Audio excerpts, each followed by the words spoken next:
Good afternoon. I've come here today to do what the Republicans in Congress refuse to do, take the necessary steps to secure our border. 4 months ago, after weeks of intense negotiation between my staff and Democrats and Republicans, we came to a clear bipartisan deal. It was the strongest border security agreement in decades. But then, Republicans in Congress, not all, but walked away from it. Why? Because Donald Trump told them to. He told the Republicans, it has been published widely by many of you, that he didn't want to fix the issue, he wanted to use it to attack me. That's what he wanted to do. It was a cynical and an extremely cynical political move, and a complete disservice to the American people who are looking for us to, not to weaponize the border, but to fix it. Today, I'm joined by a bipartisan group of governors, members of Congress, mayors, law enforcement officials, most of whom live and work along the southern border.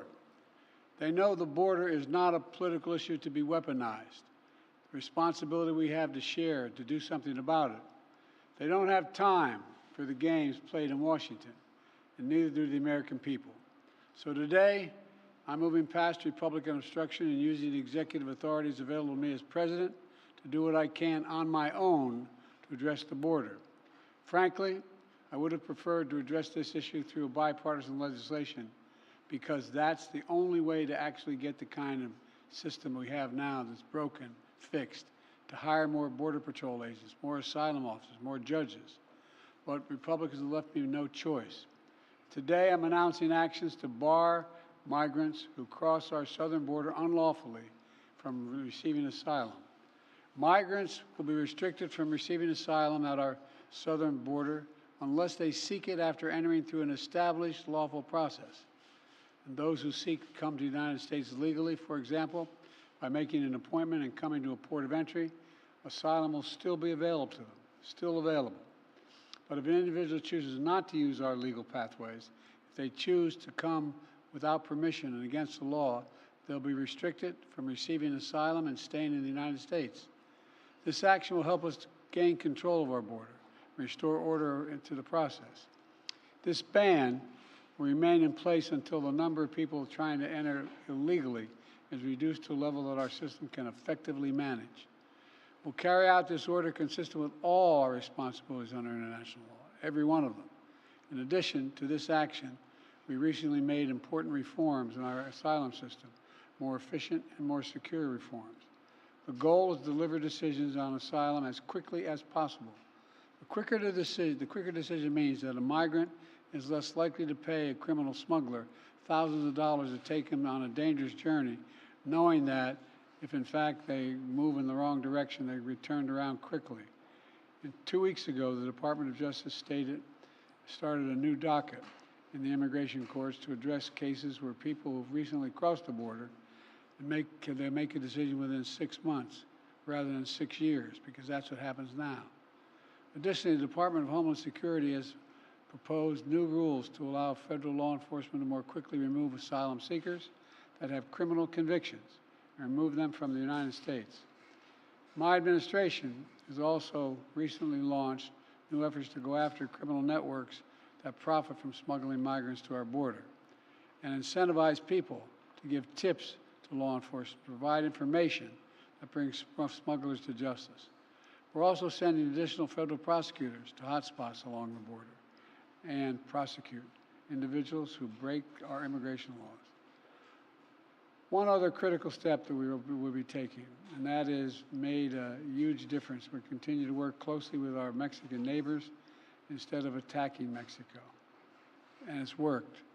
We've built a strong partnership of trust between the Mexican President López Obrador, and I'm going to do the same with the Mexican-elect President who I spoke with yesterday. We've chosen to work together with Mexico as an equal partner, and the facts are clear. Due to the arrangements that I've reached with President Obrador, the number of migrants coming and to our shared border unlawfully in recent months has dropped dramatically. But while these steps are important, they're not enough. To truly secure the border, we have to change our laws, and Congress needs to provide the necessary funding to hire 1,500 more border security agents. 100 more immigration judges to help tackle the backlog of cases, more than 2 million of them. 4,300 more asylum officers to make decisions in less than 6 months instead of 6 years, which is what it takes now. And around 100 more high-tech detection machines to significantly increase the ability to screen and stop fentanyl being smuggled into the United States. These investments were one of the primary reasons that the Border Patrol Union endorsed the bipartisan deal in the first place. And these investments are essential, they remain essential. As far as I'm concerned, if you're not willing to spend the money to hire more Border Patrol agents, more asylum officers, more judges, more high-tech machinery, you're just not serious about protecting our border. It's as simple as that. I believe that immigration has always been the lifeblood of America. We're constantly renewed by an infusion of people and new talent. The Statue of Liberty is not some relic of American history. It stands for who we are as the United States. So I will never demonize immigrants. I'll never refer to immigrants as poisoning the blood of a country. And further, I'll never separate children from their families at the border. I will not ban people from this country because of their religious beliefs. I will not use the U.S. military to go into neighborhoods all across the country to pull millions of people out of their homes and away from their families to put detention camps while awaiting deportation, as my predecessor says he will do if he occupies his office again.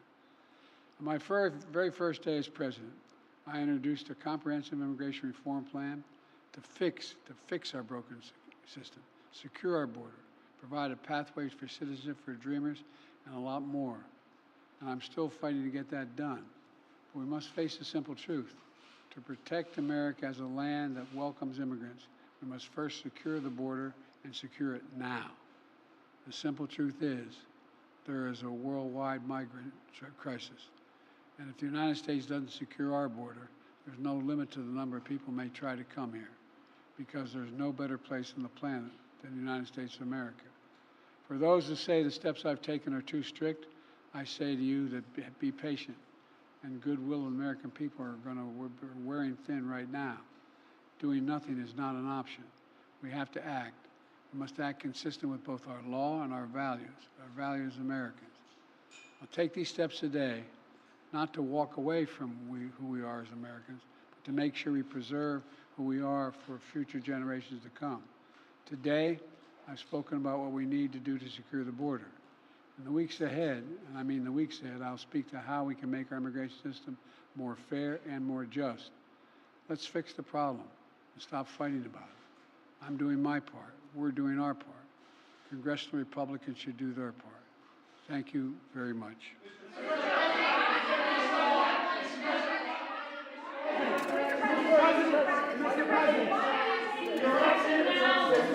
Mr. President, why do you take this long to do this? Mr. President, why not?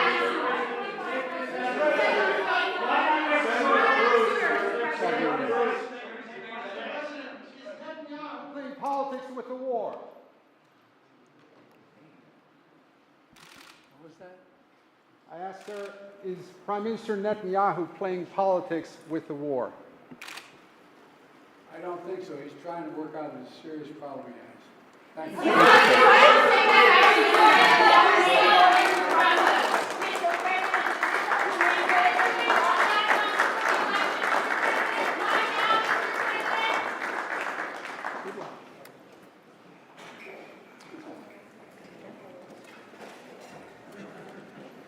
Keep it short.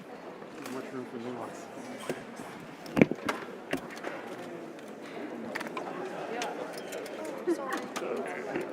Appropriate.